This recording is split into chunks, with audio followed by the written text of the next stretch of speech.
tonight we're doing something a little different. We're moving off the spiritual quandaries and into the Trump phenomenon. The reason we're kind of doing this is it really is a phenomenon, and it's affected not only the people within the US, but also every other country on the planet. And he is such a larger-than-life character. I think he was worthy of an entire 2-hour show. Don't you agree, Sheila? Oh, absolutely. So tonight, to help me go through the Trump phenomenon, and we'll be having quite a mixed panel. We have Kassi Gregory, aka Tigress, and Kassi is an intuitive artist and a spirit walker, and a teacher, and she is connected to the unseen world. Kassi has the ability to both talk and feel spirits and guides. These spirits and guides, in turn, allow her to act as a conduit between people and their spirit animal. She believes that art is the best source of expression, and she is an amazing artist. Her aims and objectives as a teacher are devout. She enables through collaboration to share spirits' awareness, forgiveness, and to assist in releasing past wounds. She has obtained 2 bachelor degrees, fine arts and an animation and story, and has studied basic philosophy to help her to understand why life is so different to how it is actually experienced. And if you wish to check out any more about Kassi, you can go to her website at www.tigerousillustrations.com. Our second panelist is the Reverend Amanda Jean Deering. Which we don't have yet, but I'm trying to get her, and she's got to accept my my Skype request if she's listening, because I found her, but I don't have her as a contact, so she's got to accept it, and then I can get her in. And I know what went wrong with Sharon. For some reason, I have 2 Sharons, and the other one doesn't work. Well, I'm the original, Bobby. You'll have to ditch the other one, whoever she is. Yes, I'll clean my stuff up. Okay, so I'll keep introducing anyway, and we'll see how we go. So Amanda, she is also a teacher. She's a writer, a natural holistic practitioner, and a universal shaman and psychic. She has been actively on her path for 25 years and has the joy and pleasure to be doing what she loves for her career, which is a wonderful thing. I'm also in that camp. A lot of people get to a little older in life and they're also doing that, which I imagine what Bobby and Sheila would agree with me there. She is a traditional naturopath, a master herbalist, a master counsellor. A lot of masters going on here. She's a remedial massage practitioner, an external sport injury practitioner, as well as an intuitive spirit artist. Wow. Okay, she's kind of everything that we all are. So she's like, oh, she does cupping too. Wow. Acupuncture and ear candling. She's also, like Sheila, a minister of the metaphysical science. Oh, I'm not a Reiki person. Is this how I pronounce it? Uzi? It's Uzi. Uzi? Oh, Amanda's there. She can confirm. I'm here. Amanda, how do you say, is it Uzi, Reiki Master? A Shui. A Shui, thank you. Sorry, Yeah. I'm probably murdering all of your wording here, so we'll keep going. A universal shaman, a psychic, intuitive spirit artist, as well as a practitioner of crystal healing. Oh, Pelawa healing? Palawa, yep. Yep, great. Angelic healing, Arbor healing. Oh my God, we're just going to have to get Amanda back, Sheila, because there's so much. We've got 2 hours just going through the bio. This is fabulous. Past life assimilation, sacred geometric alignment. Oh my God, I want to do everything here. Vibrational healing and rainbow spirit healing. As the founder of Universal Lightworking Academy, she teaches courses and workshops on a variety of subjects from natural therapies to esoteric studies. And if you want to find out even more, or actually like me, find out what any of that is, which is great, go to www.amanda-jean.com. And our next panelist is Bobby. So, hey, and this is wonderful because I've been wanting to get Bobby on a show. He's been our amazing producer for, God, almost 2 years now, Sheila. Did you realise that? Been a while. It's been a while. And so Bobby obviously has his own radio show. He retired after working 35 plus years in IT, like myself actually, in various programming and system administration roles. He spent a lot of time keeping up with technological advances in IT and learning new things, most recently Python. Oh, he's also into white hat hacking and AI. Okay, maybe another show just for Bobby as well. He hosts an open roundtable called Urban Psychosis on Revolution Radio, which is actually 3 hours prior to this show starting. So if you feel like a really big afternoon, you should log in for both shows. And of course, he produces for Sheila on a weekly basis and for me on a monthly basis. Urban Psychosis airs, as I said, 3 hours prior, between midnight until 3 a.m. in the States. That's the eastern side of the States, isn't it, Bobby? Yes, it is. East Coast. East Coast. So whereabouts are you situated, Bobby? Are you down near California, or are you? No, I'm on. California's on the West Coast. I'm on the East Coast, and I'm near Richmond, Virginia. I'm probably like 7 miles away from Richmond, Virginia. I'm in the outer suburbs. Well, that makes sense now why you knew about one of the things we're going to discuss later tonight, the Red Hen in Lexington, Virginia. So that makes sense to me now. Perfect. Bobby also plays the guitar and he writes songs under the name Ancient Alphabet. Is that how you say it? Alphabet? Yes, it's a bit, though, like a computer bit. Yes. And he can be found and enjoyed on SoundCloud. So please go and check him out. I will be later. Now, as I said earlier, we're doing something a little different this month. It's we usually do a spiritual quandaries, and basically I take some very mainstream topics, and my very spiritual guests will then give us the spiritual side, and I usually play devil's advocate. But I think, as I said, Trump really required his own show because he is larger than life, and so most of us on the panel here and myself are actually Australian. So I wanted to go through, and I wanted to pick out 4 incidents/events that has actually happened over the last year and a half since he was took the oath of office, which might actually have an effect on us as well as just people inside the US. And Bobby has agreed to come on as the US representative, which is great, and he can give us the inside knowledge as we go through. So the 4 events that I'd like to discuss tonight. The first one will be the protesting that took place on Inauguration Day. The second event was actually in London during the recent visit, where protesters over there created the Trump baby balloon, which I'm sure everybody's heard about. The third event will be just after he took office. He signed a memorandum that withdrew the United States from the Trans-Pacific Partnership. The reason I want to do that one is it had a huge effect on Australia because we'd been hearing about the TPP. We didn't actually know the full name. We just knew it as the TPP, did we not, ladies? Or did everyone else know? We've been hearing the TPP for, oh my gosh, Amanda, Kassi, about a year prior, maybe even 2 years prior. Yeah. Yeah, it was about that 18 months, 2 years, yeah. Yeah, but it just went on, and then suddenly Trump came into office, and that was it. You know, it's like, oh, great. Yeah. It was kind of like going out with a really good-looking guy, but, you know, he wasn't a very good leader. And the fourth event we're going to discuss tonight is Putin. I mean, look, I had a choice. I could have gone North Korea, but I mean, if you're gonna pick, you know, any world leader to take on Trump, it would have to be Putin, wouldn't it? I mean, they're more on top. So basically, I've labelled it kind of Putin and Trump versus the USA intelligence community, because that, you know, that's very, like, if I was in the States, I probably wouldn't have said that.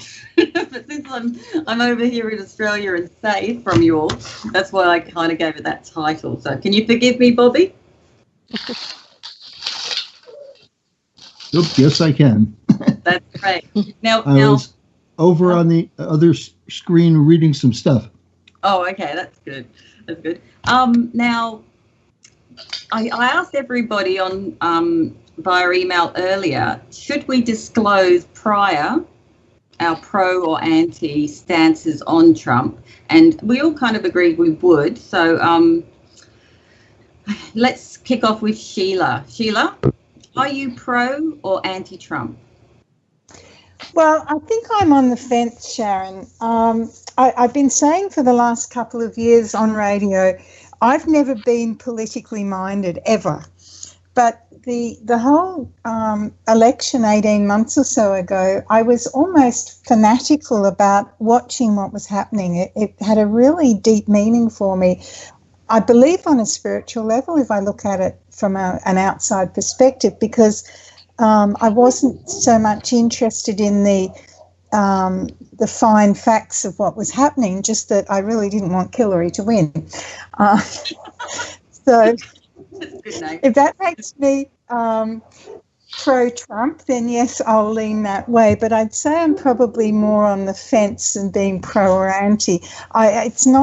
He's not someone as a leader that I'm following, but I believe he has a very important role to play from many, many perspectives. So I'll lend my energy towards him from sitting on the fence, basically. Okay, so you're kind of falling off the fence over to the pro side. Okay. Yeah, but I'm still kind of hanging on a little bit, you know, because I might not have quite made up my mind yet. I like to know above, below, within, without, physically, mentally, spiritually, emotionally, all of those things before I make a decision on something. Not often that I make snap decisions. That's fair enough.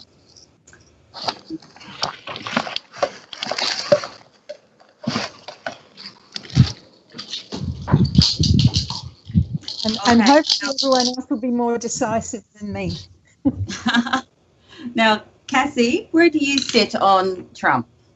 I find myself a little bit off balance, kind of on the fence, but I lean anti-Trump more. The reasons is I feel that he sort of holds America back a little bit and uses fear politics to give his agenda forward. And also, I think in a way, I don't know if he's mature for his role, because a lot of things he says he can't follow up with a stern premise. Like he says.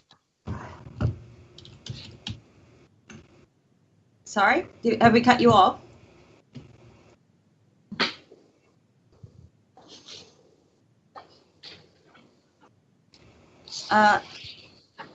Kassi, are you still there, sweetie?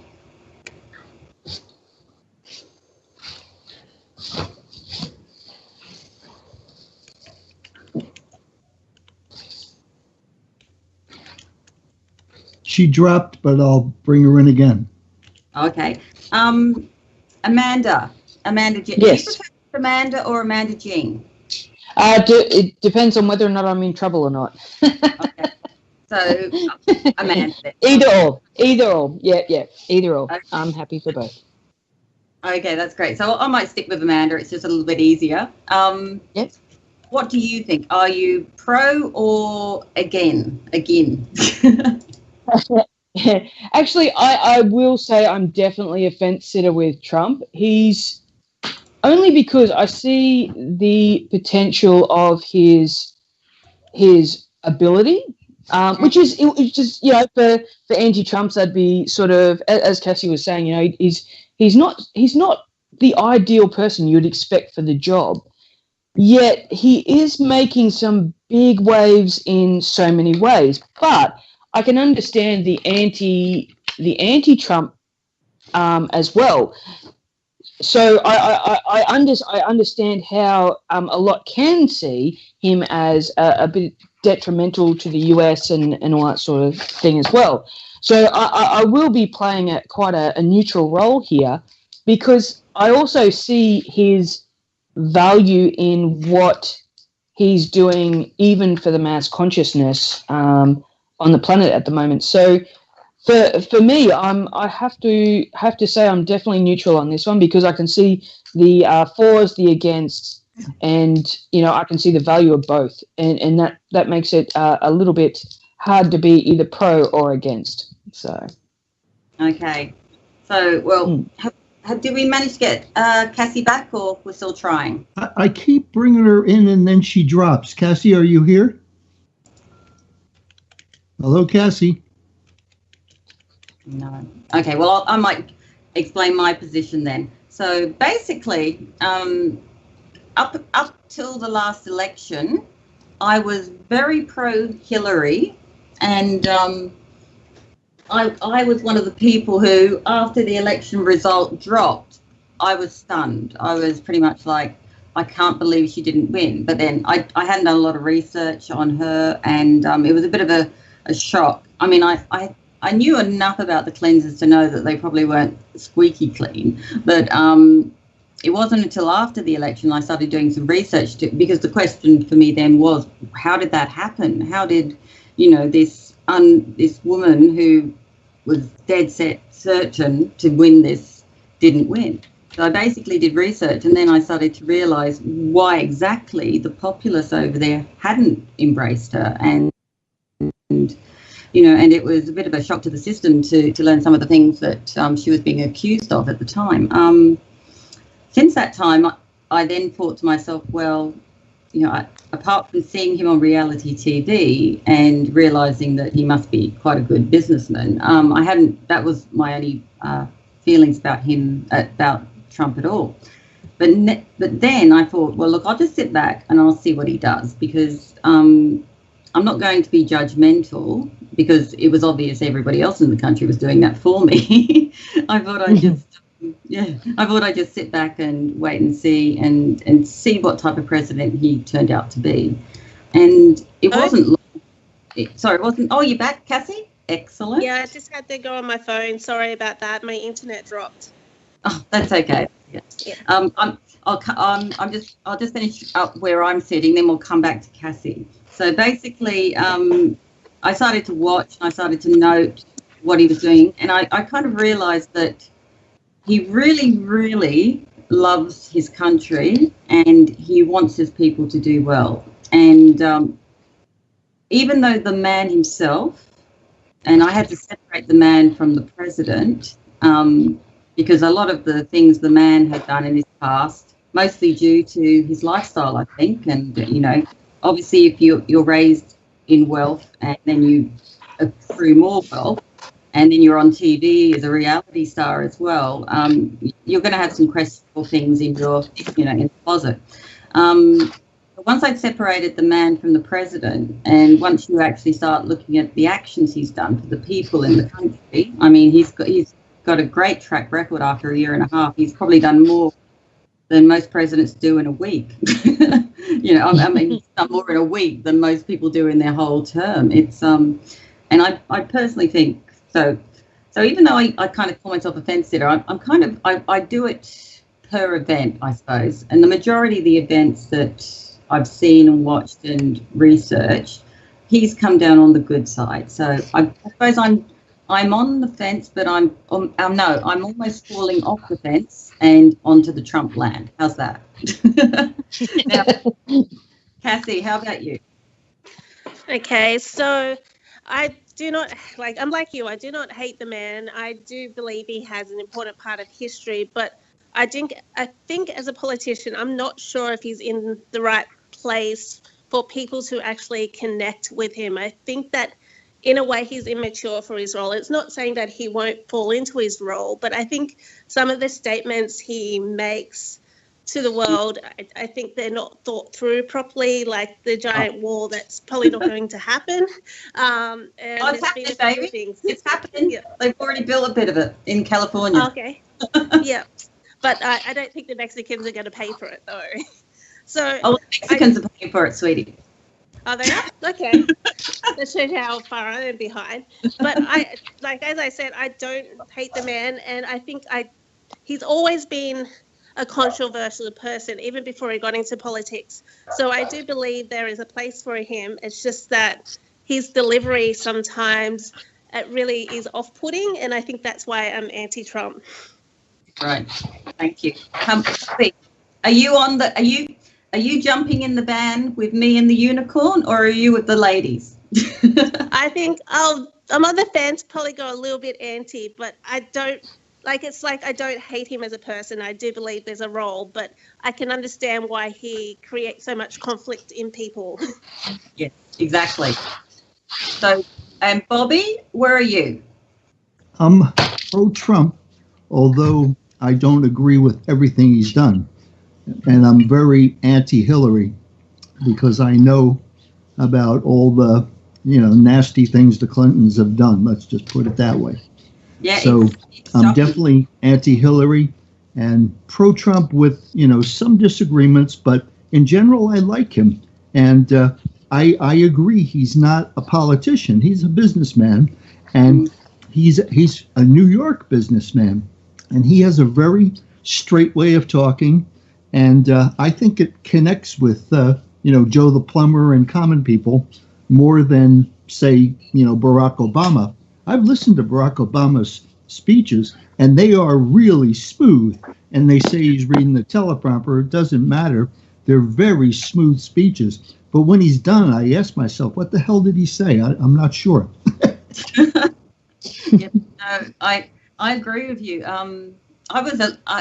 There's a charisma that both Bill Clinton and Obama had, and to be honest, I knew other people were affected by it. I used to just look at them and think, what is it? There's something. They both got something. It's kind of like they cast a spell on people, and but Trump definitely does not have it. So it would be so much better if he did actually have it, but he doesn't. So okay, yeah, but he's a businessman. And he's looking at things and he's saying, we're $20 trillion in debt. And he's looking at things and saying, this is a bad deal for us. We're getting ripped off. So even though he dropped the PPT, I guess that we'll cover that later. Sorry. No, that's okay. By the way, I just checked that out. It's actually now 21 trillion.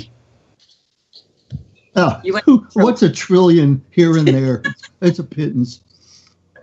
Well, it's funny. I was looking at the clock. There's a clock, a world debt clock. If anyone's interested, you can actually go and see who owes everybody money. And it's interesting because everybody seems to owe each other the same amount. So if we all just kind of nixed our debt, there'd be no problem. That's my theory on how to solve a world debt. There you go. Let's just delete that app.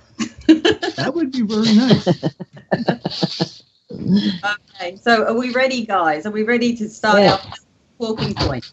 Sharon, could you just please, since I was trying to do things while you were talking, could you just please not say much, but just go through each person and just say whether they're pro-Trump or against Trump, so I've got it all.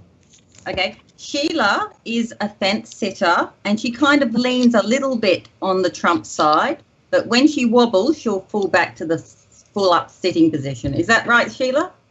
I might fall Trump's way. You never know. There you go. Maybe she's a bit more on the Trump side. Kassi, anti-Trump, definitely. Kassi, is that right? Yes, but I do see him having a purpose where he is. So in a big worldwide open mind, I can see why he's there, because he has a way of upsetting people enough for action to happen. But as the whole person thing, I just don't see him being the right person for the job. So I just really understand why people get a little bit upset by him. So I'm not saying I dislike him. It's just that I can understand how people get upset. Amanda Jean is also a fence sitter, and I don't think she's actually looking at Trump at all. She's more impressed with the rest of the world, aren't you, Amanda? Yeah, well, it's one of those things when you look at it, it's creating massive waves, and it's absolutely fantastic. But it's sort of, like any change, it's got to come with its it's roller coaster, and I think that's where Trump is. Yeah, he is one of those. But then in saying that, there's a reason why he is loved and hated. So yeah, I think this is going to be an interesting topic. Yes, and you and Bobby, you and I are both pro-Trump. Yeah, and what was she? Just Amanda? Neutral. Okay, cool. Okay, so we got all right. I got them down now. And yes, I'm pro-Trump. You're pro-Trump. I'm definitely pro-Trump now. If you'd asked me this 2 years ago, I would have been anti-Trump. But what's that?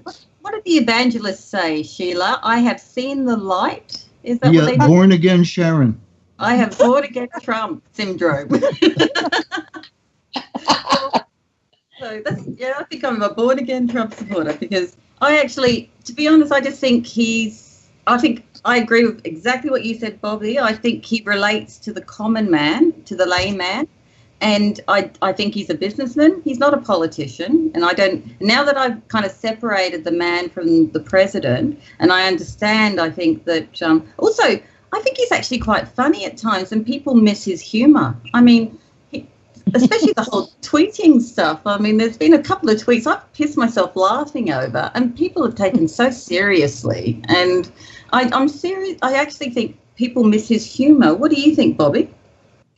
I agree with you. And the world, for some reason, everybody's become so sensitive. It's like they can't take a joke anymore. They're offended by things that you really have to go in there and stretch to find that they're offended by.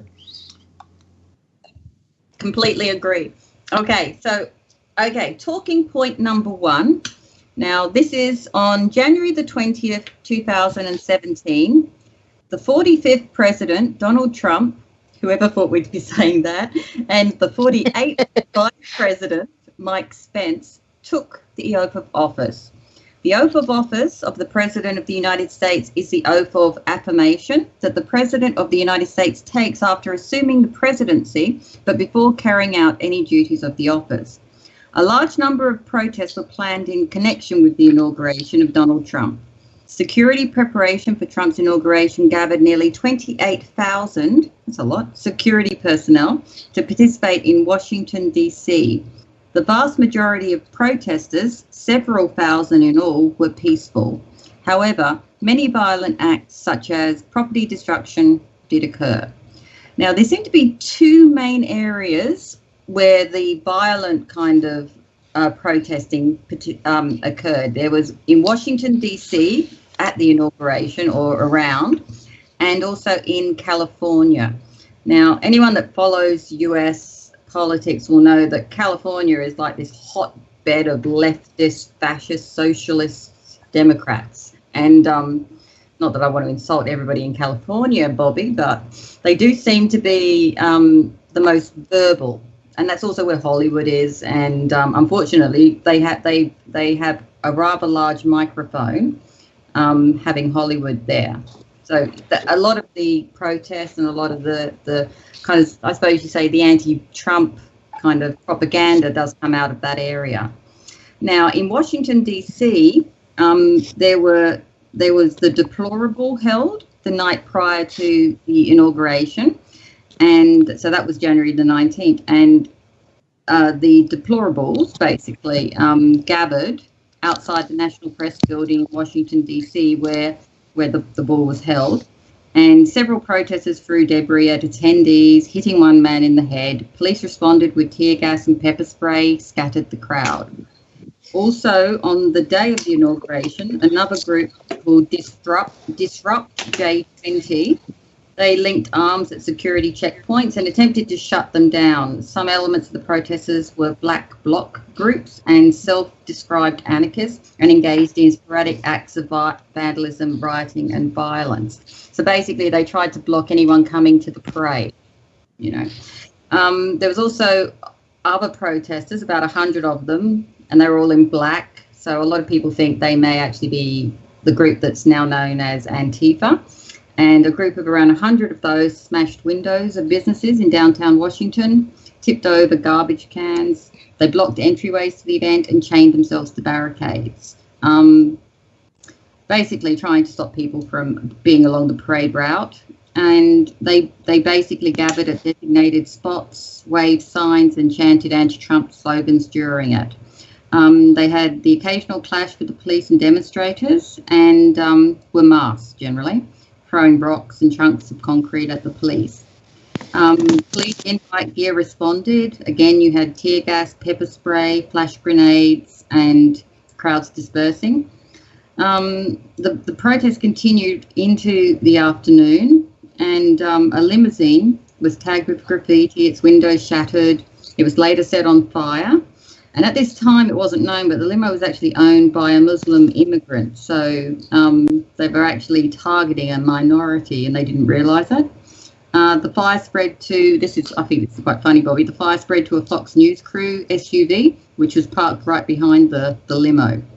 In that particular altercation, 230 people were arrested, and of those, 217 were charged at the federal level with felony rioting, which, if convicted, is punishable by up to 10 years in prison or a fine of 250 grand. That's American dollars.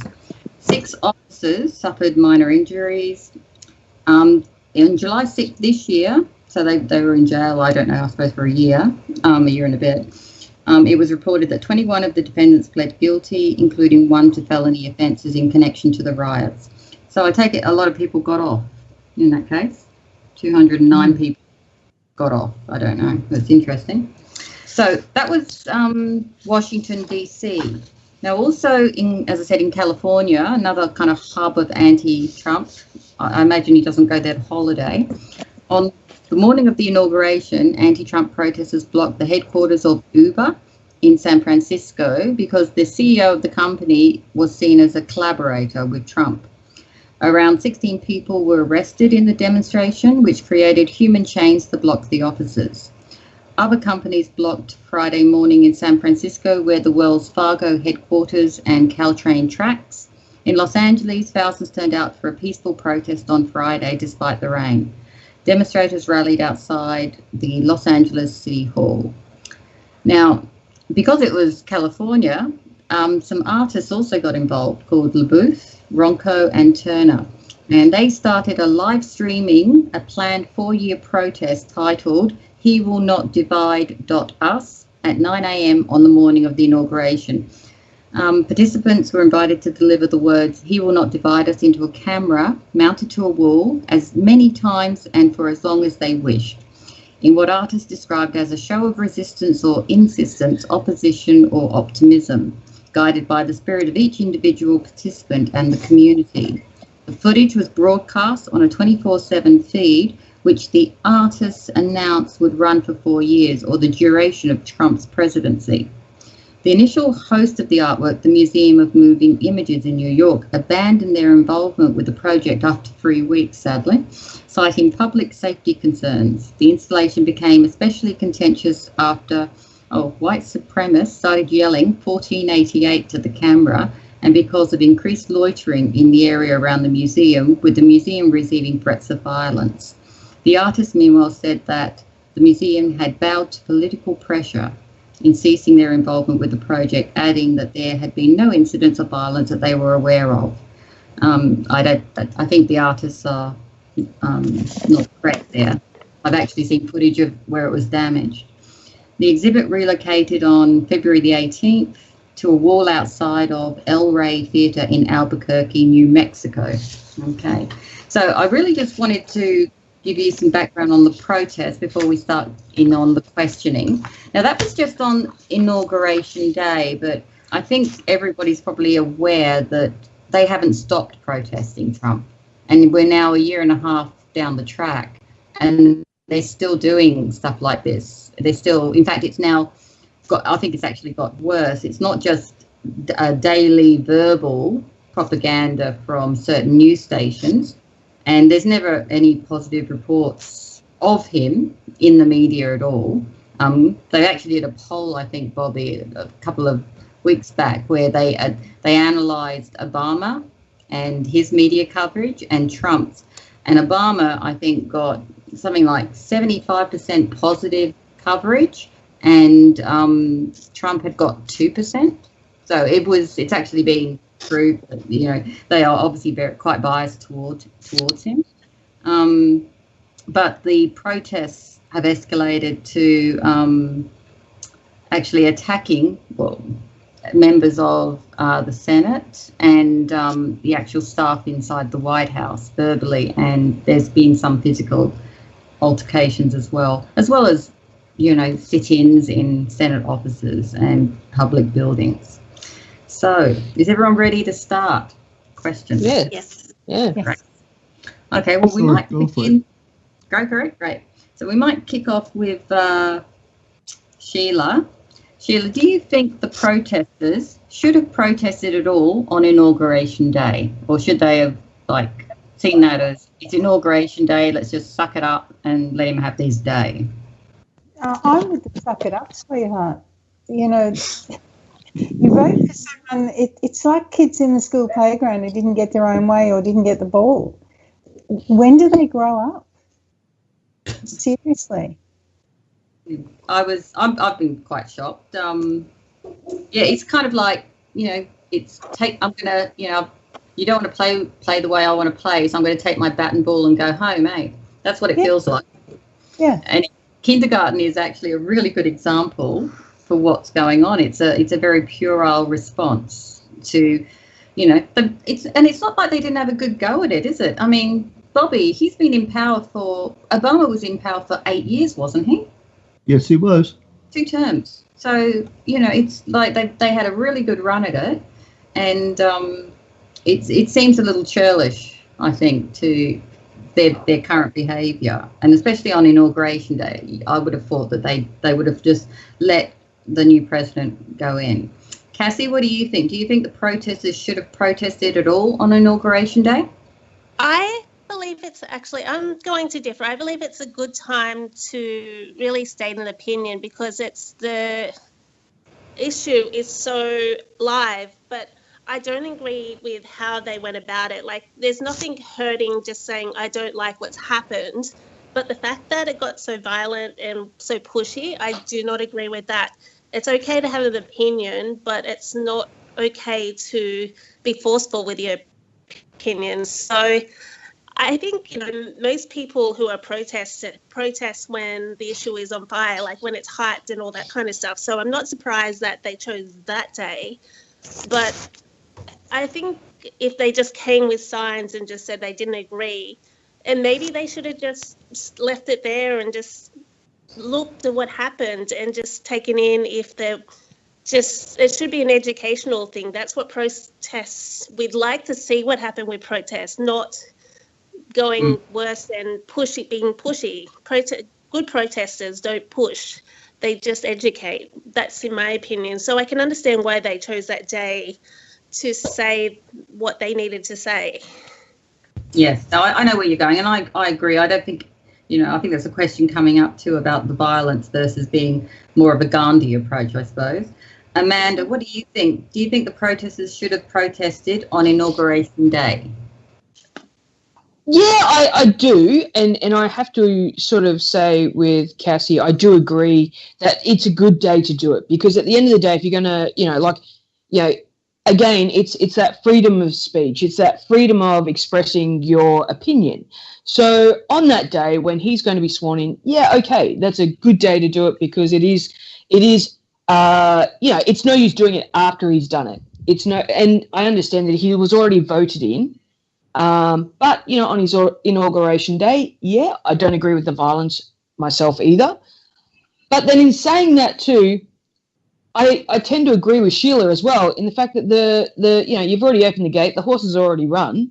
So therefore, you're sort of really achieving nothing with that protest. You're really just you know, causing a lot of chaos and mayhem when there was really no need to. You know, he had already been voted in by the public, and, you know, this was the formality of what he was going through. So yeah, pretty much suck it up and you know, and enjoy the day for the fact that you're undergoing a new chapter in America's history. So, and it was a very amazing and quite a unique you know, turn of events and history making process. So, I mean, here's a guy that really no one thought he would win, yet he won.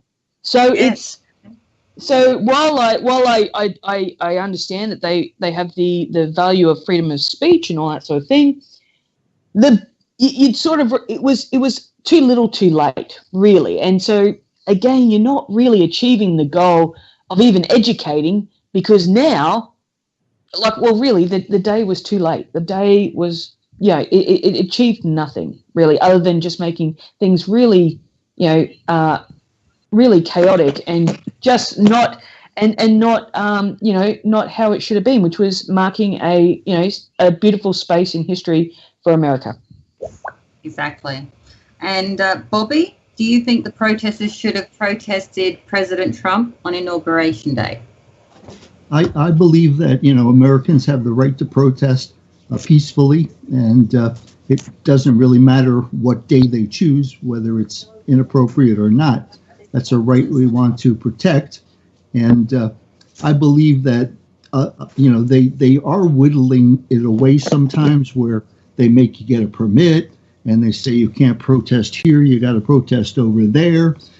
So there's some of that going on, which I don't like, because we want that. We want to preserve that right to protest peacefully. But a lot of these, or most of these you mentioned, they turn out not peacefully. And I believe that a lot of this is caused by paid agitators that are brought in.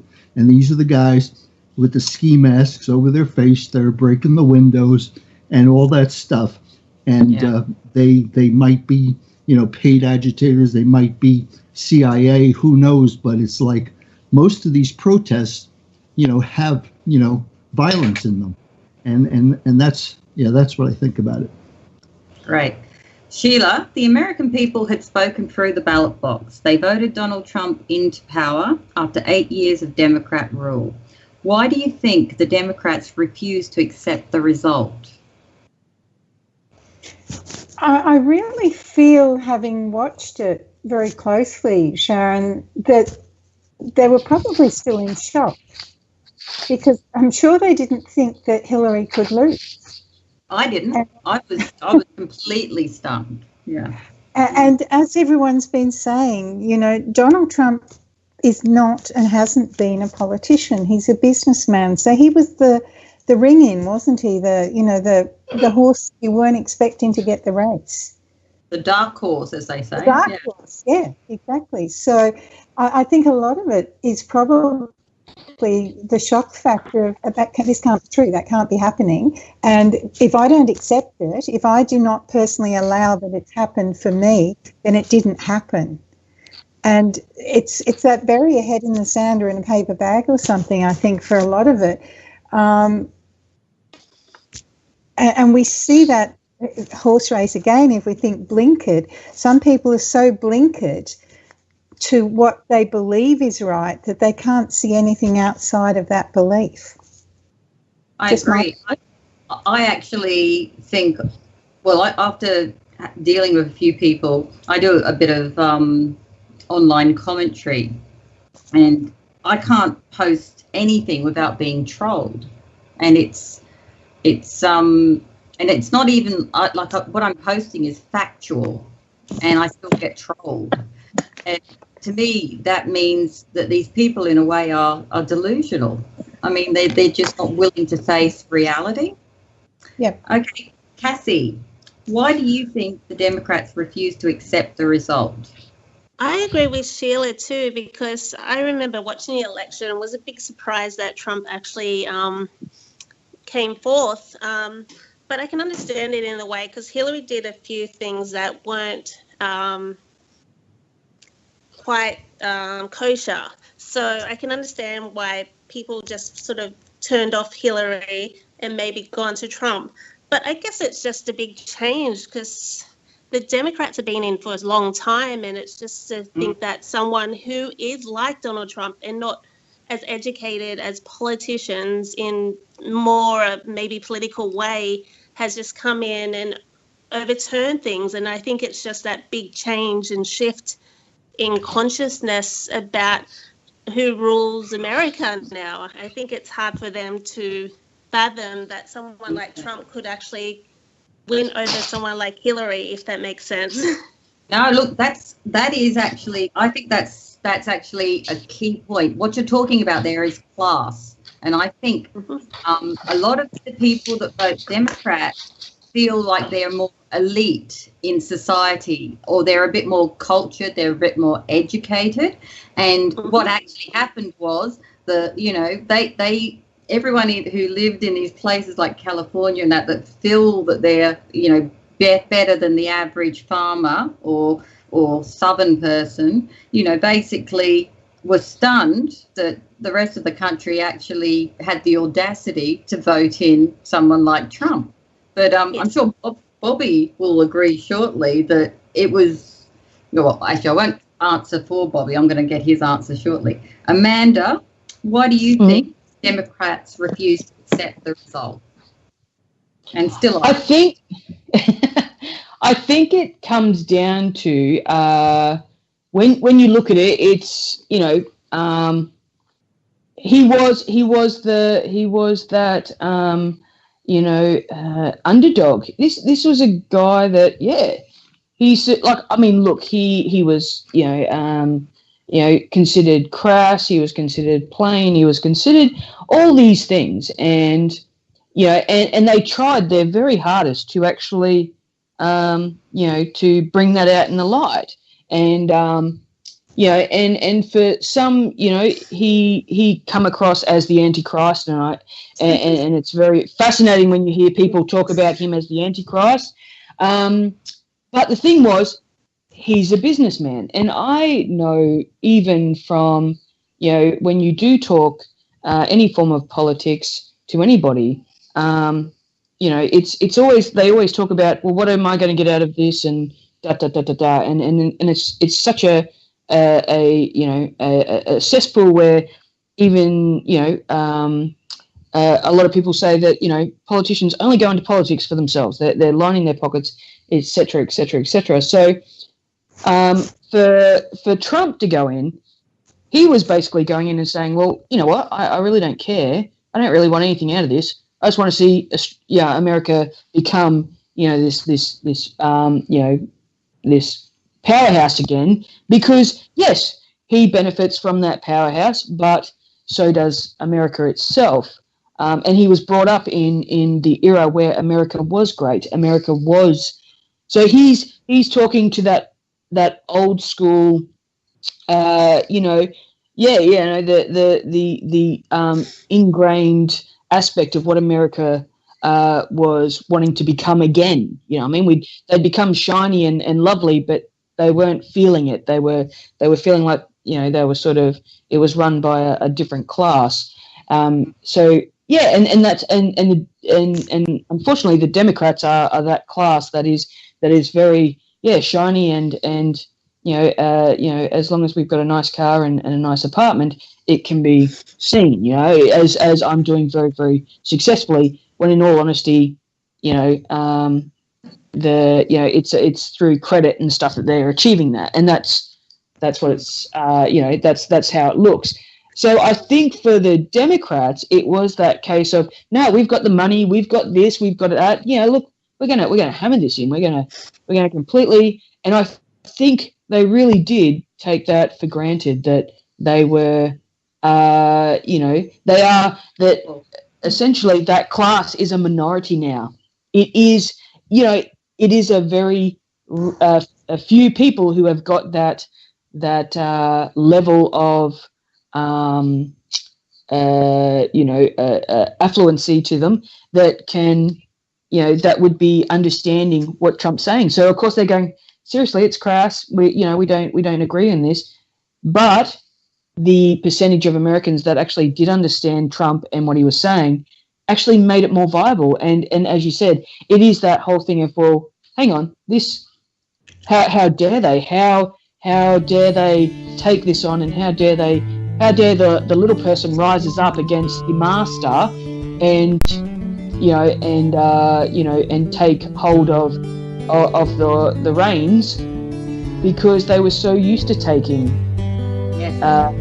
You know, the Democrats have been very used to taking control and leading the lower masses to, this is where we want to take the country, this is what we're trying to create, blah, blah, blah, this is very, very good for you, when really it's not. So, yeah, I think it's a very, you know, it was such a slap in the face, that realizing that their serving or their maids or anything have decided to actually speak up. So I do, you it has created quite a hiccup, which now they've got, their servants realizing that they don't want to serve anymore. And because Trump has sort of said, hang on a second, how about you take the power back? How about you be in control of your life and da-da-da? And this is quite a unique situation in America, especially Democrats, because they're just not used to not having control. Yeah. No, look, I completely agree. The only change I'd make is they would have an electric car.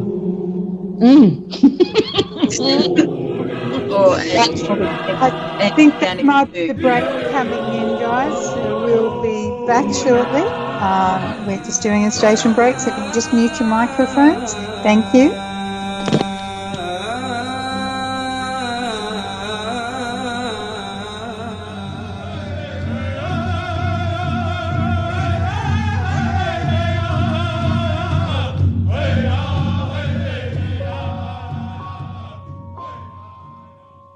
Join Revolution Radio every Wednesday, 8 p.m. Eastern Time on Studio B for Momentary Zen with host Zen Garcia at freedomslips.com, the People Station.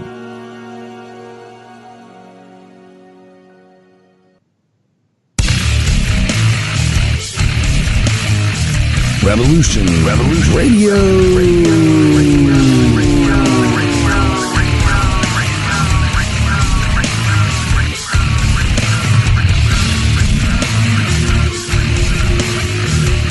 You don't see it, do you? How close we are to absolute chaos? The sick ones are sitting on their fat asses, eating and drink themselves into a stupor, polluting the world without a second thought while it goes down the toilet. Nobody wants to do the nasty work. You know, the shit that we all just think about. Most good citizens are just along for the ride and then bitch and moan and complain about everything when it doesn't work out. Not me. Get it done. Revolution Radio, where we do the nasty work. www.freedomslips.com.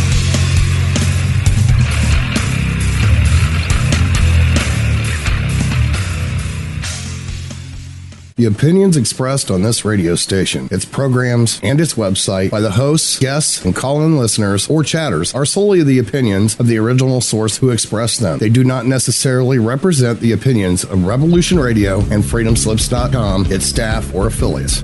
You're listening to Revolution Radio, freedomslips.com, 100% listener-supported radio, and now we return you to your host.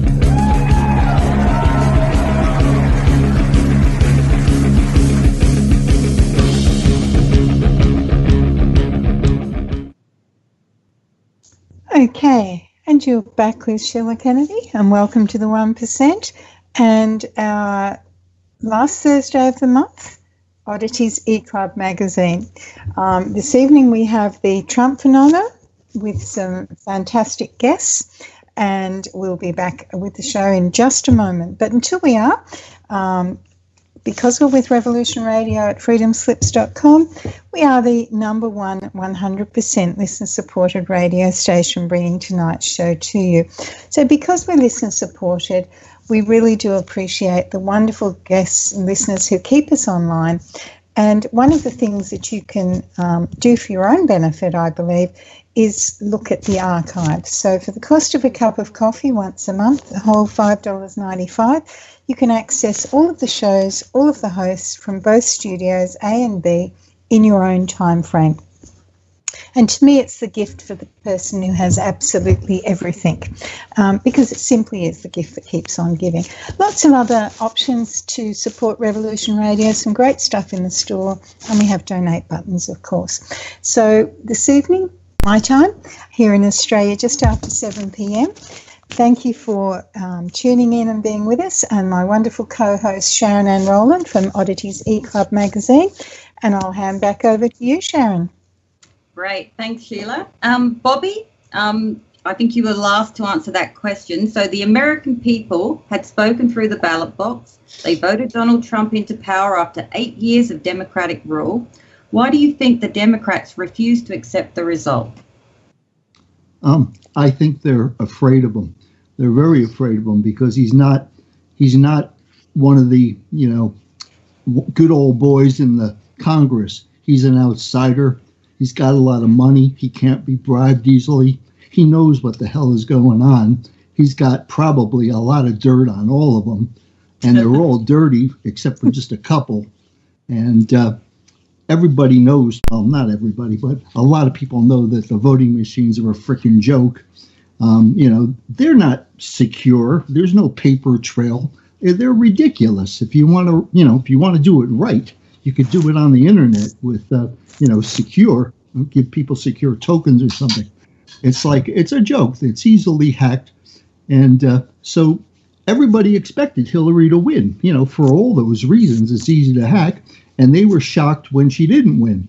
And Trump won. And Trump scares the hell out of them because he knows what's going on. He can ruin all of them if he wants to. And a lot of them are resigning or saying that they're not going to run next time. They're going to pursue other interests. They're stepping down. So I think there's, Trump is backed by, I believe, the white hat cabal.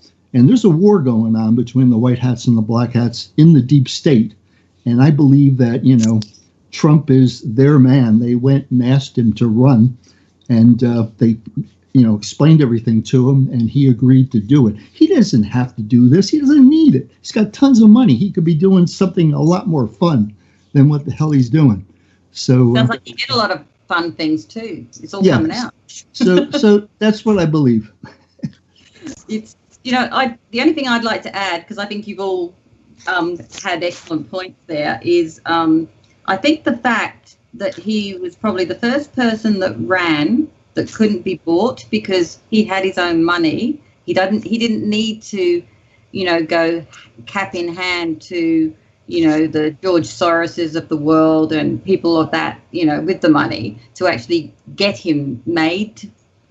So he's not had to sell out. And I think there isn't a politician anywhere that I can identify except for Trump that has had the money to actually just take the presidency without having to make promises left, right, and centre. And I think that's a lot of the reason why he's been able to actually do things that are correct and actually fulfill his promises. I think a lot of these guys make promises, they get into power, and then the people that have got them into power basically sidle up to them and say, okay, now you're in power, it's payback time, So that's the only thing I'd like to add to everything you guys have already contributed.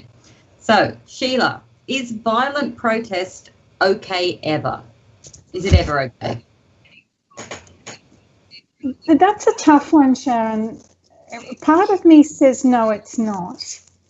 And yet there's a very small part, I suppose, that says if it's an end, there's absolutely no other option, then maybe I would consider it. I've lived through protests as a child, armed guards, 6 o'clock curfews, stuff like that overseas. So it's something that I was familiar with growing up and then came to Australia and didn't have any of that. So but it's also the same as is protest in any ever okay. So, do we protest within the home? Do we protest within society? You've got to weigh each one up, I think, on its merits. So that you do think there are situations where you can protest violently and it's a correct thing to do? Correct's not the right term. If you push someone hard enough that their back's against the wall and they're fighting for their life, then they may well come out and protest violently. But when it's, your candidate didn't get the prime job, then no, it's not. But if it was the French Revolution, it's okay. Well, if it was the French Revolution, I'd be on the side of the revolutionaries. That's why I'm with Revolution Radio. Exactly. So basically, if like Marie, what's her name? Marie Antoinette. it's basically just told you all to eat cake because you've got nothing to eat. It's that in that situation, yes, we can chop a head off. But if it's just you lost the election, then go, suck it up type thing. Is that what we're saying? Yeah. Okay. So everyone note, keep away from Sheila on your notes. And on to Kassi. Kassi, is violent protest okay ever? I was thinking no until I was listening to Sheila. I believe once, I'm not saying that it's right, but I think like once the fighting happens, the actual idea gets lost. But people are people, and sometimes when we feel threatened, and we feel that that's the only thing that we can move forward on. But in this situation, I don't think it's really necessary. It's about who's in power. It's not like someone coming to kill your family, or you're not in that violent situation. That's a cycle. You're in a peaceful place. It's a peaceful situation. It's just, this is more your opinion. You didn't get your way, so therefore you shouldn't have to fight for it. I think that's just a very immature to do if all you're protesting about is you didn't get your way. But if it's about your lifestyle and your health, or if your country's being threatened, I absolutely agree with Sheila. Sometimes you need to push a little bit harder. But in this situation, no, there shouldn't have been any violence at all. Yes. Okay, Amanda Jean, what do you think? Is violent protest ever okay? I think the moment you go a violent protest, you're losing the message anyway. You're going to be, at the end of the day, with a protest, you're trying to give across a positive message. You're trying to give across, as Kassi said earlier, an education, So if you're rioting or becoming violent in a protest, then you kind of, unless you're protesting that, the basic, well, no, I just can't see a protest where violence is going to solve it.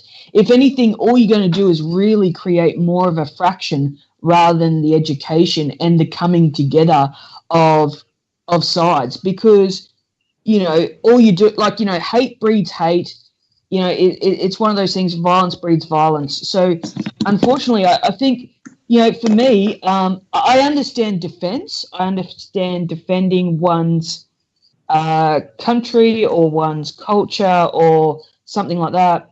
That's a little bit different to a protest, though. A protest is, I don't agree with what's happening, so therefore I'm, or what's being done, so I'm protesting that on a, and it's normally a big subject that it's being protested on.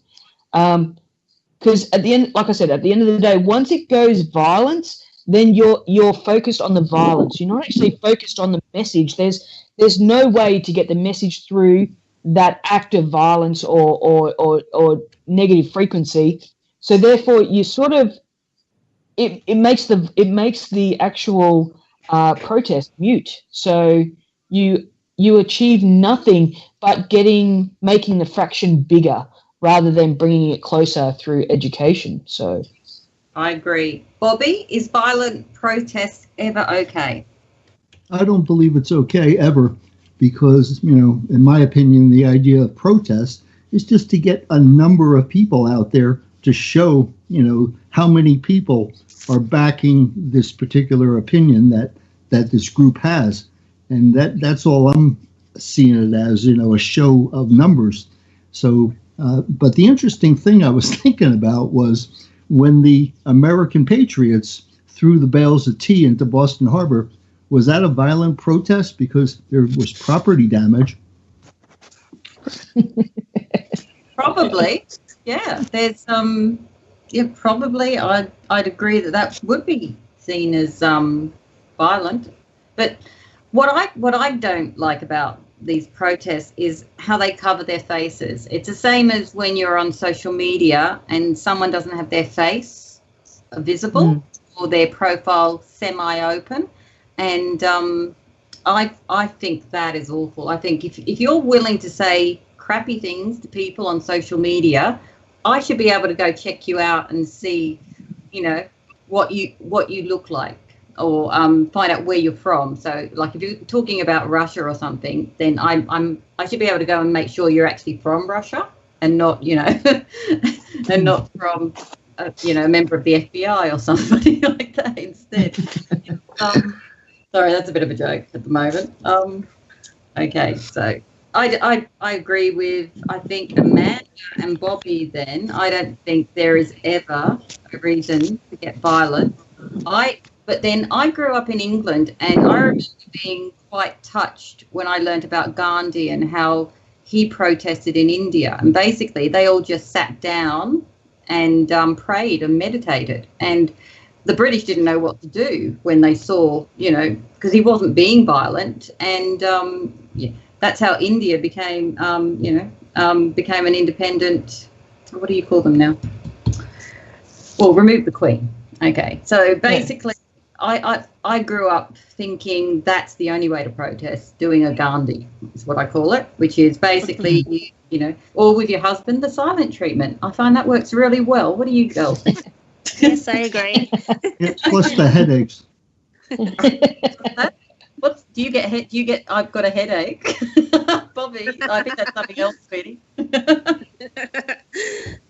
I don't think that's the right message. Okay, so back to Sheila. Sheila, do you think that the Californian Democrats, liberals, leftists, socialists, there's quite a few in there now, are the most verbal and loudest of President Trump's critics, or is there another group you might name? Well, in my limited research on this subject, Sharon, I think you're probably pretty right with these ones, but that's just my opinion. Okay. Kassi, do you have another group, or do you think it really is that part of the country that's causing all the ruckus? I'm not. I think I'm a little bit too separated from this question to really understand it properly. For me, being in Australia, all I can really see is noise. A lot of people are making a lot of noise. I haven't really investigated who the people are. It's just because all I can hear is noise, because there's so many different opinions being tossed up in the air that I'm getting all of it, and I don't know what's truth and what's fact. Just being in Australia, we can see what's on the media back home. It is interesting, isn't it? I'm quite into the US. I spend more time on the US sites than the Australians, because Australian politics is boring. Do you not agree? No. Oh yes. Seriously, we need a Trump. We need an Aussie Trump, because although, do you know who I thought about it the other day? You know who would make a really good one? The guy from the bush, not the one that just had the baby illegitimately. You know that one. The other one. What's his name? Warwick Capper? Is that it? No. He's a footy star. You'll know who I mean. I can't think of his name at the moment. He's always defending the bush. Quite an old guy. He's in the North Queensland sector. Cripes, what's his name? Yeah, it'll come to us anyway. Yeah, he's crazy old guy. Old guy. Exactly. I can see him being our Aussie Trump. So, and I much prefer someone like him to like a Pauline, wouldn't you ladies? So yes. Bob Catter. That's it, Bob Catter. That's He'd be brilliant. Bob Catter for president. That's it. Oh, Prime Minister. We don't have president, Bob. We have a PM. So, okay. So, Bobby, who do you think that the Californian Democrats, liberals, democratic socialists are the most verbal and loudest of the president's critics? Yes, I do.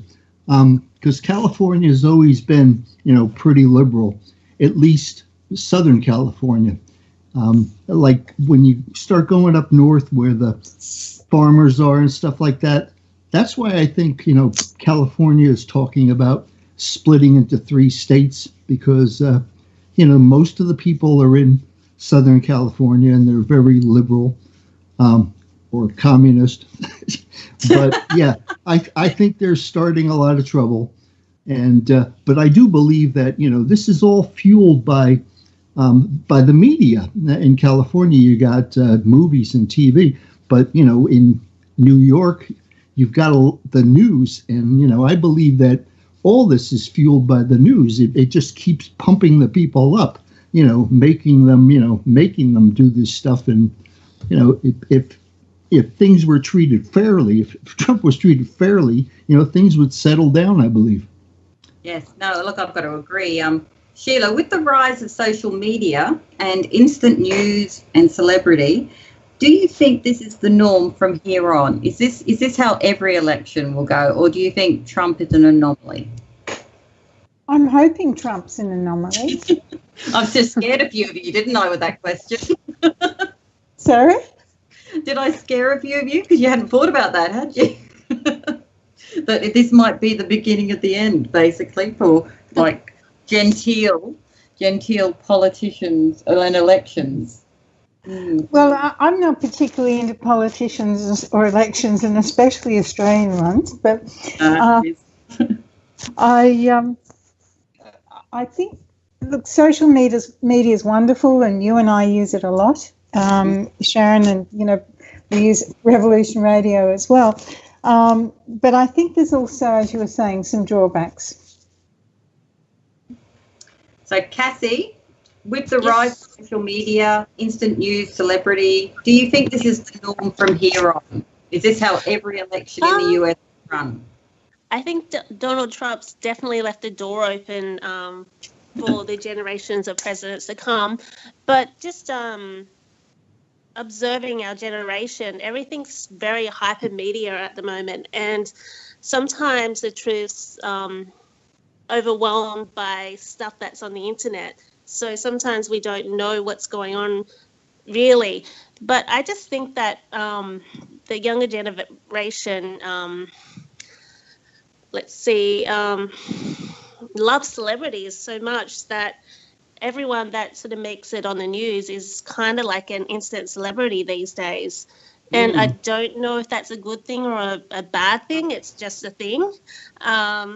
But I think Trump, being the colourful person he is, I think he's opened the door for a lot of new changes in history. I mean, not history, the future with politicians and that. I think there's going to be a big shift there. Yeah, no, I have to agree. And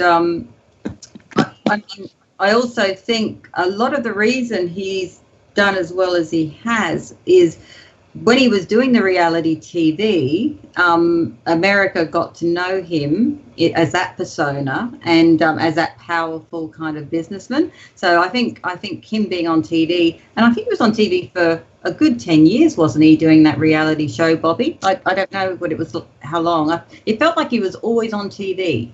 I don't know. It was a while, but I don't watch too much TV anymore. No, who does? It's all YouTube these days. So Amanda, the rise of social media and instant news, do you think this is the norm from here? Has Trump basically kicked the door in, and from now on every politician will be treated this way? I think so. I think this is, and this is the shift. We've gone from the unknowing, the unknowing culture, where it's just pretty much what we read in a newspaper or see on a flyer or whatever, to suddenly this access with the internet and all that sort of thing. So now we can access stuff all over the place, and I think what Trump has done, and being the astute businessman that he is, Trump has turned around and said, well, okay, I'm gonna actually get to the masses. And he's realized that social media is the masses. Now, Obama and stuff has already started. Look, prior to Obama, there wasn't, George didn't really have the whole grasp of social media and da-da-da-da. Obama comes along. He's quite social media orientated. And he sort of falls into that social media quite smoothly and starts using it. The only thing is they never really used it for their campaign and things like that. So then along comes Trump, and I think he sort of went, you know what, actually we need to tap into this. We need to tap into this gold of picking up, the social media. So, the ridiculous tweets, the crazy, Facebook and all that sort of stuff, it meant that he was in a variety of homes, from the younger generation right through to, the older generations that were becoming a little bit tech savvy and still oriented. But then he still used the old school, things of paper and all that sort of stuff to get his message out as well. So I think, yes, he has been a bit of an earth shaker, and he's creating a very big tidal wave to come from this, where social media and the access to information is huge and paramount. So a lot of, I think, your up and coming politicians / nominees that want to take on the Oval Office will actually be utilizing. So I think he's actually created quite a big template. If anyone is studying him, he's created a big template to actually, sort of say, okay, if you want to be able to get to the masses, you've got to be able to speak their language. And I think that he understood that he had to speak a variety of languages, and thus, he had to be on TV. And I think he's been planning this for a while. He hasn't thought about, I might go for Oval Office next week and give it a bash. He's been planning it. So I think even when he was doing his show, he was building his profile. He was building his self. I mean, even if you look at him back in the 80s and 90s, he was still high-profile guy. Even when he did go bankrupt and all that sort of stuff, he was still quite high-profile. He was still wheeling and dealing. He was still putting himself out there. He puts a couple of books out, all that sort of stuff. And I really think from a businessman point of view, he has played the game brilliantly. He has done it and done it well, and he has achieved the goal that he set out to do. Has he changed the game? Absolutely, because he is now taking it and saying, okay, let's throw all rules out the window. You thought you couldn't do that? I just did. Let's play. And I think that's the thing, is he has created a whole new game in politics, which will have it'll either weed out your older guys, the old fuddy-duddies that don't want to get involved in tech. And I think he's actually opening it up quite strongly to the younger generation, saying, look, if you can get followers, you can be in the Oval White House. And I think that's the Oval Office. I think that's what he's done. He's created definitely a very earth-shaking template for the next one coming in. Yeah, do you know what I think he did?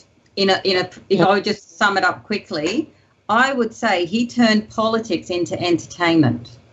Absolutely, because he threw out the rules. Watching him. I mean, who doesn't wait for a tweet?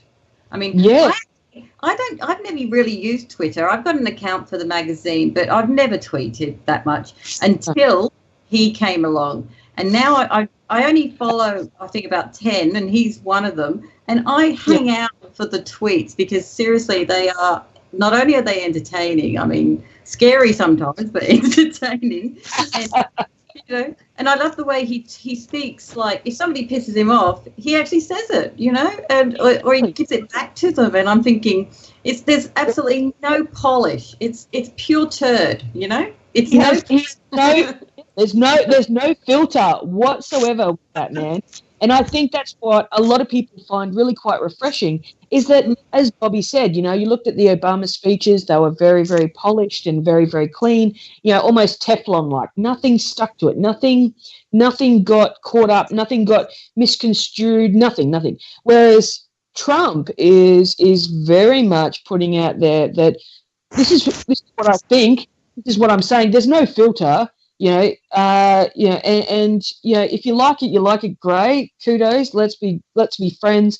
If not, that's great, adios. Like he has no fear in being liked or disliked, whereas I think that is what's made him incredibly unique, that he is for lack of better words, real. He is basically saying, this is what I am. Yes, I am a self-made billionaire, bloody blah, blah.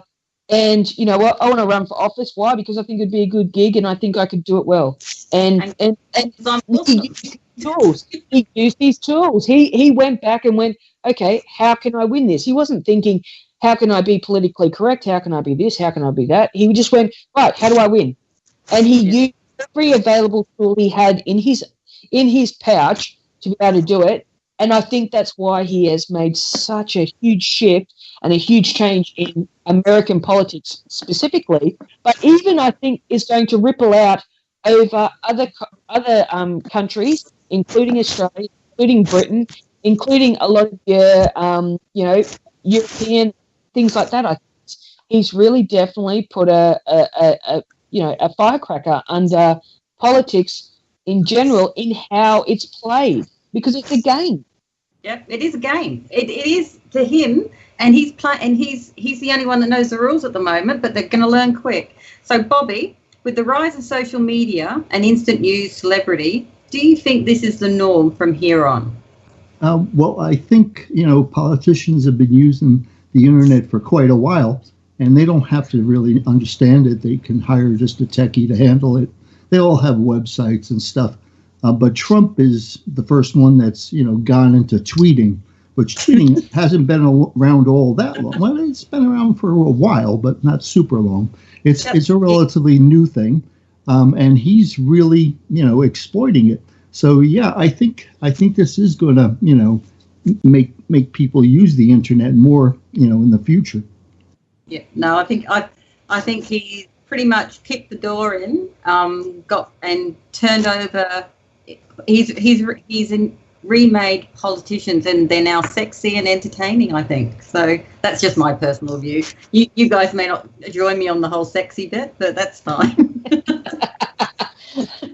Okay. Well, he's made it more palatable, that's for sure. He's definitely making it more, enjoyable to watch, because it is literally just, taking something that supposedly was quite boring and sort of mundane and blah blah blah, and made it sparkly and shiny, and he doesn't care if it's positive or negative. He's just like, this is great. Let's have fun. Let's just make this work, and he's working it in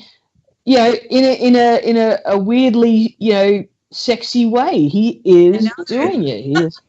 Yeah, no, look, I agree with you. I find it all. I just think it's great. It's evolved. Politics is evolving, and you can see it's having an effect. I mean, even Putin to an extent.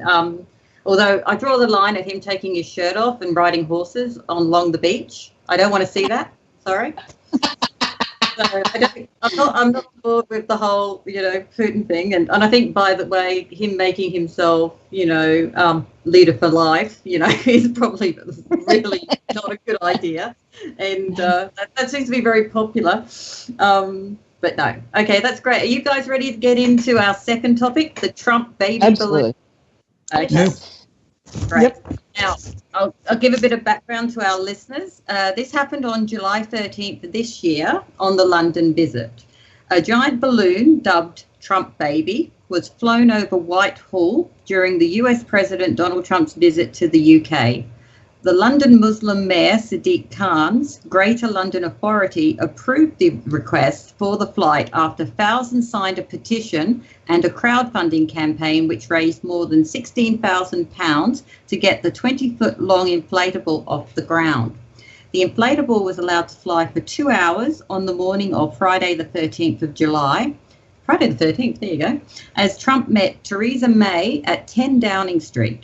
Leo Murray, who was behind the crowdfunding idea, said, "Trump really seems to hate it when people make fun of him. So when he visits the UK on Friday, we want to make sure he knows that all of Britain is looking down on him and laughing at him. That's why a group of us have chipped in and raised enough money to have a 6-metre-high blimp made by a professional inflatables company to be flown in the skies over Parliament Square during Trump's visit."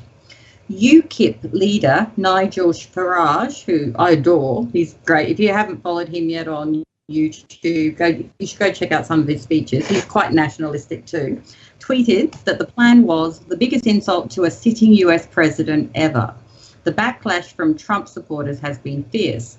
Republicans overseas spokesman Drew Lickerman, that's an interesting name, Lickerman, said the blimp was cringeworthy. Frankly, it's embarrassing. It's embarrassing for the people flying it, for the British residents of London, and for people in the UK, he added.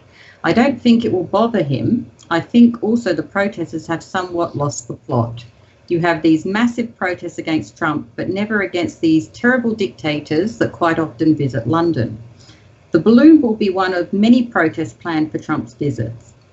Organised demonstrations will begin on Thursday evening with protests at Blenheim Palace in Oxfordshire and outside the US ambassador's residence in London's Regent's Park, where some believe the Trumps will be staying. The Independent says, that's a newspaper, he is also expected to visit Scotland as part of the trip from where his family hails and to where Mr. Trump owns golf resorts in Aberdeenshire and Ayrshire. No. Protests are being held there too in anticipation. In Glasgow on Friday and Edinburgh on Saturday, where organisers are promising a carnival of resistance with anti-Trump fairground-style games promised among the attractions. Okay, got it? Has everyone got the image of the balloon? I'm sure you kind of missed it in the media. Yes. Right. Yeah, got it. So let's I didn't really see it, but that's okay. It's 20 foot tall. It's bright orange, and it's a baby version of Trump in a nappy. I didn't know. Was there a dummy? I can't remember. I don't think there was. It was just this big smiley face of Trump in it. You can't miss it. No, it was very offensive if you were pro-Trump. Okay, so let's reverse the order this time. Bobby, do you think this was funny or disrespectful for a visiting head of state, especially the UK's supposed #1 ally? I think, I don't think it would bother him all that much. And I think, these people got the proper, okay from the mayor of London and all this stuff. They went through the legal thing to do it. So I don't see, what the problem is. And, there's always been, comedians making fun of politicians, in America. And I don't see a problem with it. Amanda Jean, do you think it was funny or disrespectful for a visiting head of state to have this done? Oh, this is a toughie because it does go in that realm of protest. So, it's, they're stating their case that they don't like Trump. As for the Trump baby, though, I think it's sort of, I tend to agree with Bobby. I don't think it's going to worry, Trump that much. If anything, what did it do? It created more media coverage for him. So here, again, I think at the end of the day, they're playing into the wrong hands. They're trying to get a thing across. All it did was put Trump back into the media, which is what they're trying to do is get him out of the media. So I think it was sort of a waste of time, really. But do I think it was disrespectful? Yes, especially when, there are other, there have been other visiting heads of state that are not very nice or are quite, violent and things like that as it was. I mean, Trump is a businessman. He loves his entertainment. He loves being in entertainment. But I again, it's all about, was it disrespectful? Yes, it was. Especially where, as they said, there's not anything else said about anybody else, probably because of fear and anxiety around that. So, yeah, I didn't agree with it. I understand how people could see it as funny. And I agree with Bobby. I don't think he was sort of really worried about it. If anything, it put him back in the media again. But yeah, I wouldn't have been one of those ones there hailing the balloon with them. That's for sure. Okay. Kassi, do you think this was funny or disrespectful for a visiting head of... I personally, I found it funny, and I think I found it more funny because I knew it probably wouldn't insult Donald Trump himself. if anything, I don't think it was a good tool for a protest, because it gives Donald Trump more publicity, and it showed his humility in this present situation. So it really created more conversation for him, and it showed a better part of his character to the world. So I think in essence it could be disrespectful, but just since it was Trump, I feel that I found it funny, because I knew that he probably wouldn't take it the wrong way. Like, he had a stronger back, you know what I mean, just to say, haha, that's funny. Where I think if it was someone a bit more sensitive, it might have been like, oh, why are they doing that? But it's Trump. He even makes fun of himself at times. He knows how people feel. He knows the comedian and the comics that go around about him, but he's happy just to take that and not be sensitive about it and just understand people with that. So I think it was more good for him, because it started people creating conversation around him again. Yeah, no, I agree. Sheila, what do you think? Was it funny or disrespectful? Well, I'm going to go with Amanda and Bobby and Kassi, because I think they've all got very valiant points. So, well, I looked at it and I thought it was, but the first time I saw it, I had a bit of a giggle and I thought, oh my God, that's, you know, but then I started to one of the comments I included in my intro there was somebody mentioned that they hadn't had any protests for some of the other dictators that have come to town in the last couple of months. So I went and did some research on who Theresa May had welcomed. And this is a question coming up. And there was some awful human rights, you know, dictators that came. And I was absolutely stunned that they weren't protested, but he is. So I actually thought, again, it's a level of delusion, because he's actually seen as worse than an Erdogan, who's just, you know, imprisoned and or kicked out all the journalists in his country. Do you know what I mean? It's like they're not comparing apples with apples, you know, or maybe he's just an orange, literally an orange. And they just don't know what to do with him. But yeah. I kind of laughed at first, and then I thought it was disrespectful. So I kind of went, I fancy sit it, I suppose, between the two of them. But yeah, I think online, if I had made a comment, it was I didn't think the number one ally of the UK should be treated that way. Now, back to Bobby. Was the Muslim London Mayor Sadiq Khan wrong to have approved this insult to a visiting head of state? But I think you may have already answered that one. Yeah, I don't know whether I think she's wrong or not, but she did approve it, so that's why I believe it was okay. It might have been in bad taste for her to approve it. So there you go. Okay, Amanda Jean, what do you think? Should Sadiq Khan have approved that?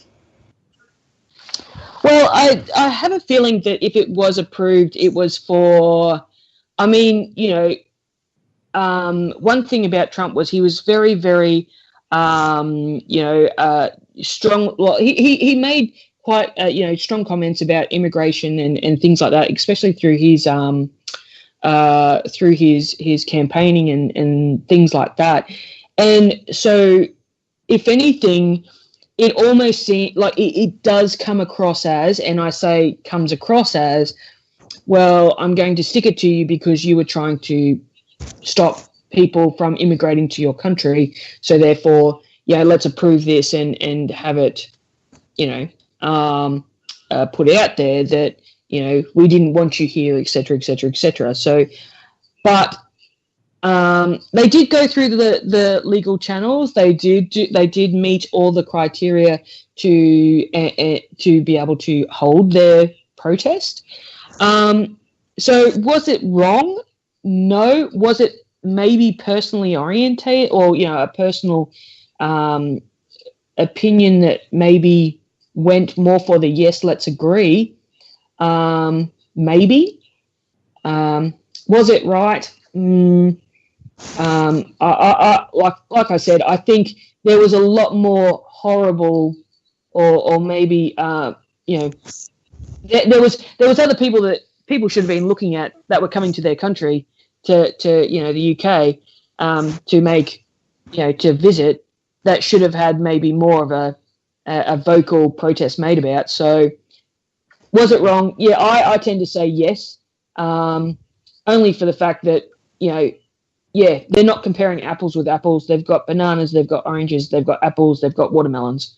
It's and really, if they're protesting the guy because of of personal because he's been famous and all that sort of stuff, he is the number one. At the end of the day, he's the one that's leading the number one ally of the UK. Was it wrong? Yes, I do think so. For keeping the peace between the two big nations. Yep. Kassi, what do you think? Was the Muslim London Mayor Sadiq Khan wrong to have approved this insult to a visiting head of state? Oh, all I can say, it's very unexpected. But this whole ride is so unexpected. So sometimes I think because he is so famous and there is so much hype around him, sometimes I feel that maybe people like to play with that as well. So I don't know what was behind their motive for doing it. Obviously there's a protest behind it, and a lot of people did it because sometimes people probably thought it was just fun and funny like me, but there probably were other serious people who were trying to compare him to this worst horrible person.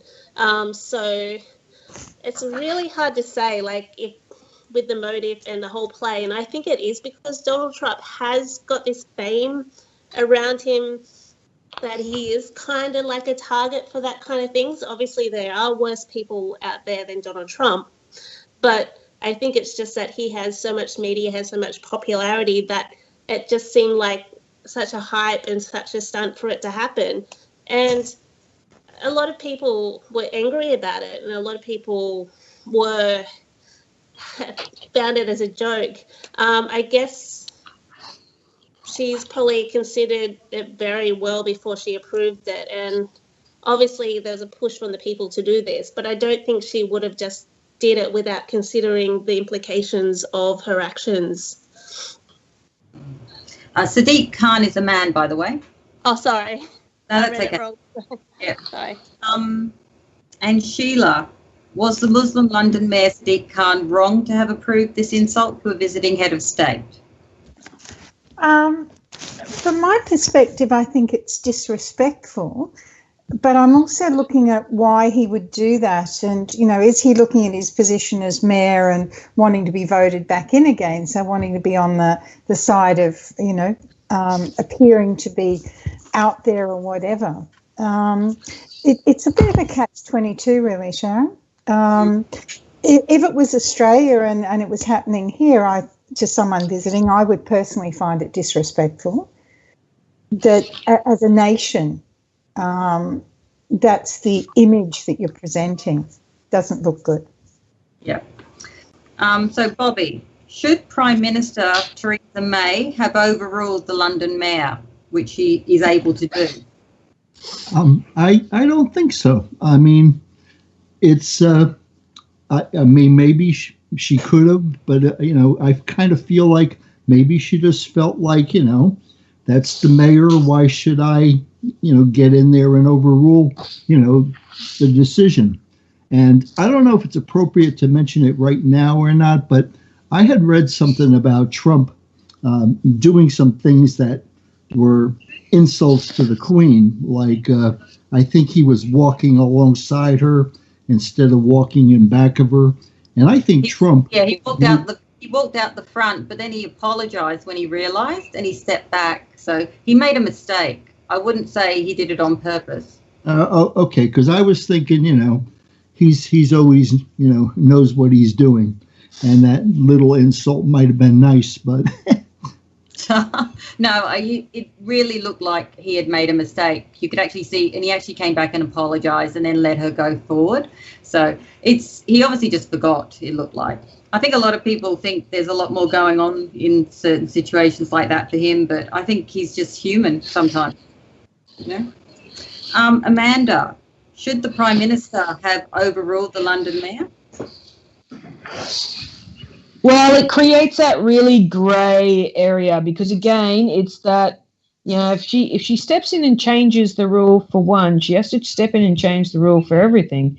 So, yes, I do think she should have, because at the end of the day, she is, you know, she is the head of state for the UK. You know, at the end of the day, you know, it's, you know, she is the one that is trying to forge a solid relationship with, you know, with the current, you know, sitting US president, making sure that they've got a lovely, solid foundation in which they go forward on. So yes, it's a difficult one, because if she does, it means that she's got to overrule every time someone wants to protest a leader coming in. But you know, like it does sort of, you know, create that issue.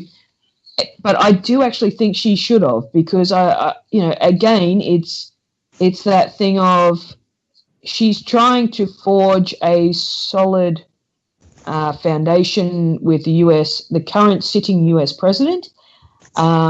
Him feeling disrespected, at the end of the day, they can always turn around and say, you know what, we can cease our connection, we can cease our partnership in the way of allies if he felt that threatened. But in saying, yeah, it's a hard one, because it is you want freedom of speech and you want things like that, but you know, is that being that politically correct, you know, to the nth degree? You know, it's yeah, no, look, I personally agree. I think let the mayor do whatever he wants, but I think it's Theresa May that had to sit with him for 2 or 3 days in talks and at events and sit next to him and, you know, have that, you know, that balloon thing constantly there. So frankly, I think she should have overruled it. I think she should have ordered somebody to go out and shoot it down. I know in the States, I think in the States, they're talking about taking it over to the States, and I'm thinking it won't last an hour over in the States. Somebody will shoot it, won't they? So, what do you say, Bobby? Will somebody with a gun, if they take it down to Texas, definitely. If it goes to California, maybe not. I don't know. Yeah, I don't know. Somebody might take it down, you know, with a shot. Cool. Hey, Kassi, so do you think the Prime Minister, Theresa May, should have overruled the London Mayor? I'm going to put myself in her shoes. I can understand why she would want to allow her people to have freedom of speech, but if I was in her shoes, I wouldn't want to try to shift the relationship, and I would probably encourage to strengthen that relationship with Trump. So I probably would have said, no, it needs to come down, and probably just say, look, this is just funny. Like, you know, I can understand this is your way of freedom of speech, but we kind of need this country. We need Trump as an ally. So, you know, there's other ways to protest this. So I probably, yes, I agree. I probably would override it. So Sheila, what do you think? Should Theresa May have said no? Yes, I think she should have, but I realise there's probably a reason why she didn't, and I'm liable to be slightly controversial here, Sharon, so I'll warn you in advance. If we look at the fact, and I've been accused enough times of hate speech that I'm, you know, probably going to upset somebody, and this is not actually hate speech. But if we look at the term Muslim in relation to the mayor, there seems to be an incredible amount of backpedaling in the UK. And like you, I was born in the UK, where you can't say anything that may be seen as being offensive to someone who's of the Muslim faith or the Muslim heritage, if you like. And I think it's the same thing that you're getting here. Let's soft pedal everything so that we're not upsetting anyone, in this instance, especially the Muslim Mayor of London, Sadiq Khan, because we do not want to be seen to be wielding a big stick. We're being, nice, we're being whatever it might be. There just seems to be an awful lot of that at the moment. Oh, yeah. It's not going to last much longer, especially in England. It's a little scary what's going on over there, but they had that whole Rotherham, what do they call them, rape gangs exposed. And because of that feeling like not wanting to be racist, they let rape gangs loose. Apparently 1,400 young girls have been raped over a 10-year period in that part of England, mostly because the police didn't want to be seen as racist. They would never pull people up. So, I mean, I think that's just hitting the courts now. I think they're halfway through the court proceedings, and I think England's kind of waking up to the fact that, sometimes it's okay to actually state that somebody is of a certain religion or of a certain race or a certain sex, and that's where the whole point of Trump is. He's kind of taken that political correctness, which has kind of, frustrated so many people over so much time, and he's blown it away. And, and people now are actually having the discussions, real discussions on things. And I think the UK is getting there now and it's just a shame that 1,400 girls had to suffer. So, I see stuff like that all the time, and I just shake my head because I think, how can people put, a microaggression ahead of an actual physical assault? I don't understand it. It gets me.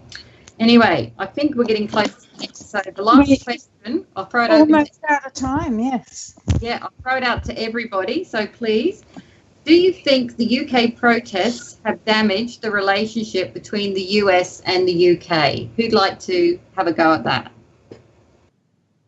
I can do it quickly. Right.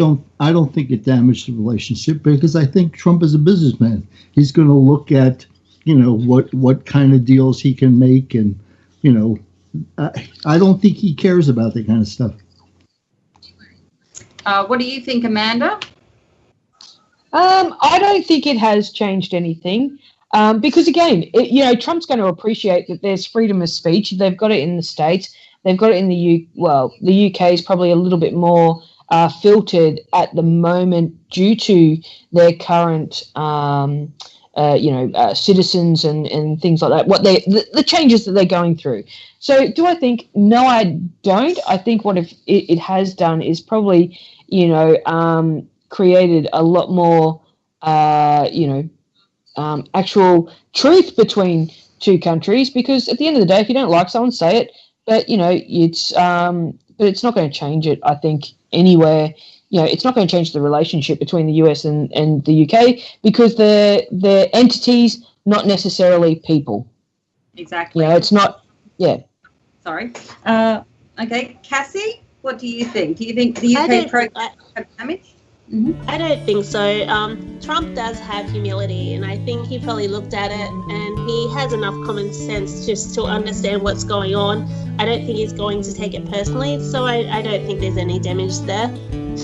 Cool. Sheila, was there damage? I don't think so, Sharon. As everyone said, Donald Trump is a businessman. He'd look at, people put money in to pay for that, so somebody benefited from it, and a lot of people got a laugh from it, I guess, as well. Yes. No, look, I agree. I don't think the relationship could ever be damaged between the UK and the US, to be honest. They've been through too much over the years, through wars, and there's so many wars, so many things that have happened. There's just that it's a bond I don't think that could be broken, to be honest. Now, before we wrap up, we still got 2 topics. Would everybody here be interested in coming back for our September show? I can send you details after. You're listening to Revolution Absolutely. Radio at I'd love to. freedomslips.com. We'll be Yeah, sure. right back. Count me in.